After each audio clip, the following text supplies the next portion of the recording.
নমস্কার বন্ধুরা, ডিম গার্ডেনে সকলকে স্বাগত। আজকে দেখো তোমাদের জন্য কি নিয়ে এসেছি। খুব সহজেই ছোলার শাক বাড়িতেই চাষ করতে পারবে, তাও আবার কাবলি ছোলা। এই দেখো কত সহজেই এগুলি কলা ফুটে গেছে। এই ছোলাগুলোকে আমি একদিন ভিজিয়ে নিয়েছিলাম, আগের দিন রাত্রে ভিজিয়েছিলাম, তারপরের দিনে জলটা ছেঁকে আর এরকম প্যাকেটের মধ্যে মুড়ে ভালো করে মুখটা গার্ডার দিয়ে এঁটে আর ফ্রিজের মধ্যে 1 সপ্তাহ রেখে দিয়েছিলাম। তাতেই এত সুন্দর কলা বেরিয়ে গেছে। আর কত সুন্দর বড় বড় কলা বেরিয়েছে। এইগুলি যদি তোমরা বসাও খুব সহজেই এ থেকে চারা বের হবে, আর তোমরা বাড়িতেই এরকম করে চাষ করতে পারবে।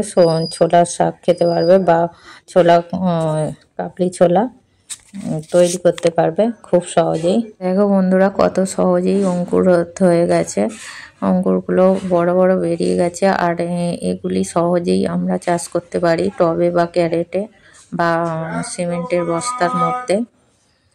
এ থেকে যে এত সহজেই অঙ্কুর বেরোবে আমিও ভাবতে পারিনি। এগুলি আমাদের রান্নার জন্য মানে রান্না করব বলে ভিজিয়েছিলাম খাওয়ার জন্য বাড়িতে, আর সেগুলো বেঁচে যাওয়াতে আমি ফ্রিজে রেখে দিয়েছিলাম। তা থেকে এই বড় বড় অঙ্কুর বেরিয়ে গেছে। এইগুলিকে আমি আজকে বসিয়ে দেবো আর দেখবো কীরকম ছোলাটা হয়, ছোলা শাকটা হয়। তার জন্য আমি যাতে ফাঙ্গাস মুক্ত থাকে একটু হলুদ এর সঙ্গে মিশিয়ে নিচ্ছি, যাতে প্রতিটা ছোলা চারায় পরিণত হয়। না হলে এগুলি মাটিতে দেওয়ার পর হয়তো ফাঙ্গাস লেগে মরে যেতেও পারে বা পিঁমড়েতে খেয়ে নিতে পারে। তার জন্য একটু হলুদ দিয়ে দিলাম, আর দিয়ে আমি মাটিটা তৈরি করে নিয়েছি।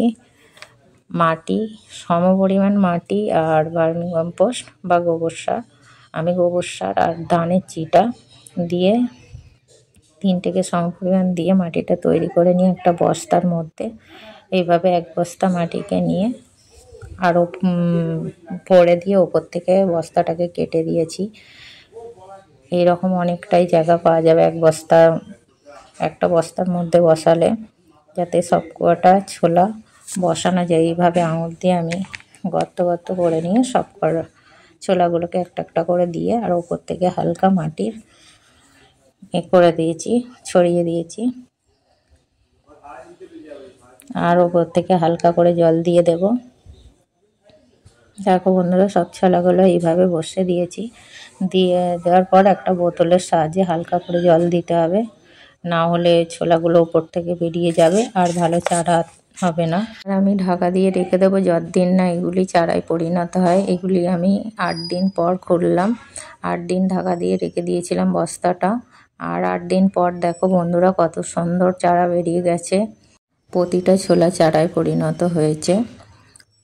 আর দেখো খুব সুন্দর। এটা আরও 2 দিন পর তোমাদের আপডেট দিচ্ছি। এটা আরও 2 দিন পর এত সুন্দর বড় বড় হয়ে গেছে। তো এইভাবেই তোমরা কাবলি ছোলার চাষ বাড়িতে সহজেই করতে পারো।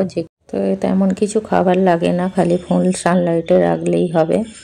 এই ছোলা গাছে কীরকম ছোলা হলো পরবর্তী আপডেট আমি নিয়ে আসবো পরের ভিডিওতে। তো ভিডিওটা ভালো লাগলে একটা লাইক অবশ্যই করবে ও বন্ধুদেরকে শেয়ার করে দেবে।